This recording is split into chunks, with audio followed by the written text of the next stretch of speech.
Chers amis, peuple congolais, vous qui vous retrouvez dans la diaspora, aux États-Unis, en Angleterre, au Canada, en France, en Belgique, en Suède, en Norvège, vous qui vous retrouvez en Afrique du Sud, vous qui êtes partout dans le monde, vous êtes mes compatriotes, je viens présentement vous annoncer quelques lignes politiques, quelques visions politiques, quelques informations très importantes qui concernent l'avenir de notre chère patrie, le Congo.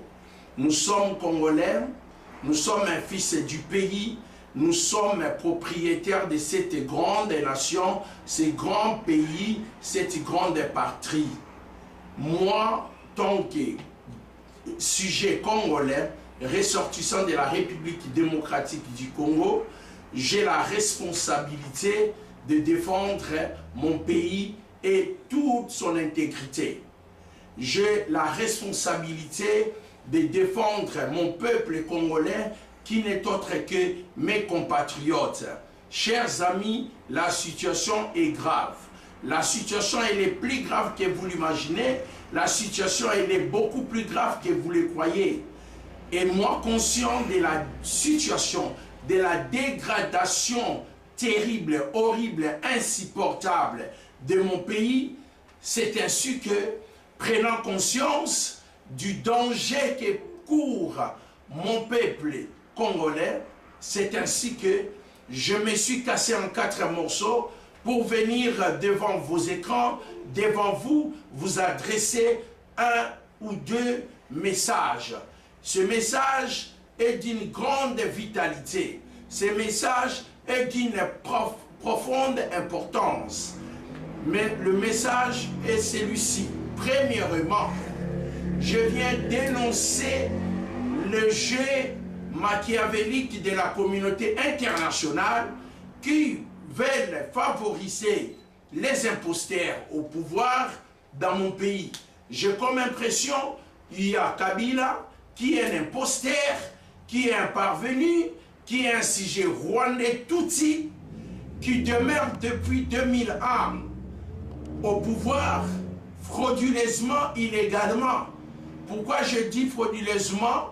Parce qu'entre guillemets, il y a eu 2 élections triquées dont Kabila a été noir et blanc battu, premièrement par Jean-Pierre Bemba, un fils du pays, deuxièmement par les leaders maximum Tshisekedi, l'incontestablement leader de la République démocratique du Congo. En 2011, il s'est avéré que la communauté internationale, par complicité des ennemis de mon pays et de mon peuple, ont fait en sorte d'éterniser Kabila au pouvoir. Kabila n'a jamais gagné une des élections, malgré que je ne suis pas d'accord la manière dont les élections ont eu lieu, parce qu'un pays occupé n'a pas besoin des élections, a besoin d'être délivré tout d'abord, a besoin d'être récupéré aux mains des occupants, et après, on va monter une commission crédible électorale, pas celui des Nanga, un kabiliste, mais c'est lui de Monseigneur Mosengo, à qui je renouvelle ma confiance totale. Un rapport de travail qu'il a opéré en la conférence nationale en 2001 et en 91, pardon, ça montre combien sa crédibilité est incontestable. Alors, je viens ici dénoncer tous les complots selon les informations de mes services d'investigation. J'ai dû réaliser, comprendre que Kabila n'a pas besoin d'organiser les élections. Pour une simple raison, Kabila a peur d'aller en CPI après avoir se retrouvé tant qu'un sujet rwandais et un simple individu. Kabila a peur de se retrouver en prison. Kabila a peur de remplacer Jean-Pierre Bemba à la CPI. Kabila a peur de répondre aux crimes, aux détournements, aux assassinats, aux tueries, tous les crimes qu'il a commis, dont nous avions répertorié. Moi qui vous parle, je suis un activiste des droits de l'homme. Et je suis en train d'investiguer sur les crimes perpétuels de Kabila. C'est ainsi que je vous annonce, Kabila au pays, les élections n'auront jamais lieu au Congo. Je vous dis, retenez ça, les élections n'auront jamais lieu. Les conditions que Kabila donne, ces conditions sont inacceptables. Et ça ne peut jamais, même Satan le diable ne lui accordera pas cette amnistie dont il cherche. C'est ainsi que je suis venu vous informer, peuple congolais, de comprendre que l'air est grave. La situation, elle est très grave. Travaillons la main dans la main, dans l'unité, en sorte que nous nous battons contre les ennemis, nous fassions front commun pour combattre l'ennemi. Kabila n'organisera jamais les élections. D'ailleurs, moi, je suis d'accord qu'il n'y ait pas les élections, autant plus que le pays est occupé. Il y a un système Kabili et des occupants, système rwandais et les ennemis du Congo. Alors, pourquoi voudriez-vous avoir les élections que vous avez perdues avant même que ça puisse avoir lieu? Donc, Kabila n'organisera pas. Je demande à la France, à la Belgique, à l'Angleterre, Royaume-Uni, la Grande-Bretagne, l'Union européenne, à l'Allemagne, de pouvoir se concerter pour prendre une décision draconienne d'arrêter Kabila afin qu'il aille à la CPI pour répondre aux crimes qu'il a commis. Kabila personnellement, je dis bien personnellement, Kabila a tué plus de 2 millions de personnes, dont il a assassiné avec son arme à la maison, avec ses services de renseignement. Avant de finir, je vous donne encore l'information.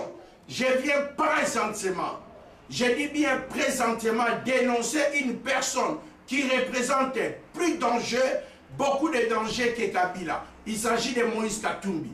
Moïse Katumbi est un sujet rwandais, zambien, italien, tutsi. L'homme a plusieurs identités, l'homme a plusieurs nationalités. Et il a été au Congo illégalement. Je veux savoir qu'on nous amène de preuves qu'il lui a octroyé la nationalité congolaise. Moïse Katumbi, par son épouse, il est rwandais. Parce que son épouse lui a accordé la nationalité rwandaise tutsi. Comment voudriez-vous que nous ayons une première dame sujet rwandaise? Est-ce que vous réfléchissez les Congolais? Comment voudriez-vous avoir une première dame au Congo, un sujet rwandaise? Il est pratiquement irréaliste. C'est inconcevable. Moïse Katumbi, il est Congolais ni de père ni de mère.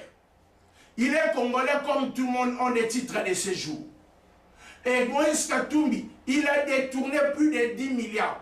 Dites-moi, je lance un défi à Katumbi et Katumbiste. Donnez-moi les épreuves comment Katumbi s'est retrouvé milliardaire. Il a géré le pays 10 ans avec Kabila. En 2016, il a dit de sa propre bouche que Kabila, il a été toujours un bon président. Mais puisqu'il n'a pas organisé les élections en 2016, en 2017, Kabila devient un mauvais président. Kabila n'est pas un mauvais président. Kabila, c'est un sataniste président, un occultiste président, un criminel président, un assassin président. Comment Moïse Katumbi se rend compte seulement en 2017 que Kabila est un mauvais président? Katumbi, c'est un kabiliste monène, comme le dit et le déclare mon ami Daniel Safou. Kabila, c'était Katumbi, c'était kabiliste monène. Ils ont voulu faire le jeu de passer la chaise. Receveur devient chauffeur. Chauffeur passe le volant au receveur. C'est-à-dire Poutine et Medvedev. 5 ans, je te passe Premier ministre, 5 ans, ainsi de suite. Kabila avait des arrangements que Katumbi c'était son potentiel dauphin.